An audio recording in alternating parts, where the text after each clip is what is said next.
Bismillahirrahmanirrahim.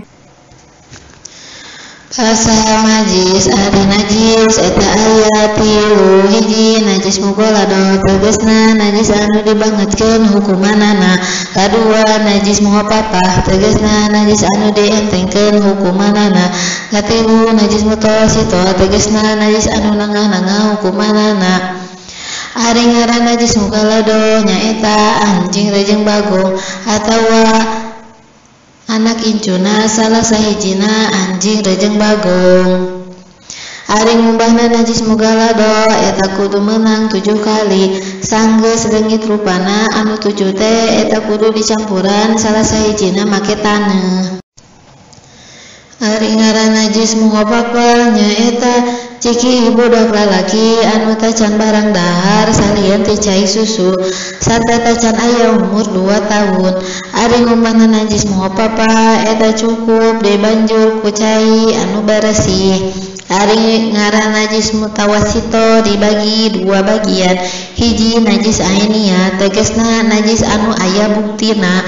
Kadua najis hukmiyah tegasna najis anu henteu aya buktina. Ari ngumbahna najis ainiyah nyaeta kudu dileungitkeun rupana rasana ambeuna tegasna ulah darapun diusap. Ari ngumbahna najis hukmiyah nyaeta cukup dibanjur ku cai sakali anu bersih. Pasal paduna cecewok.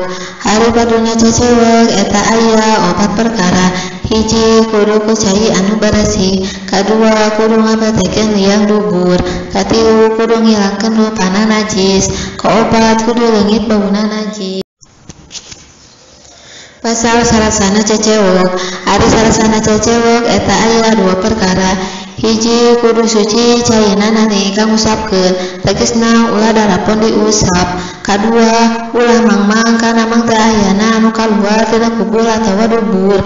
Teu disyaratkeun bersihna cecewok teh eta kudu diambean. Ciri cukup bersihna cecewok teh ku nyampa bae. Ari rupana munggu di lalaki tina lesang kana kasap. Ari rupana munggu di awewe tina kasap kana lesang.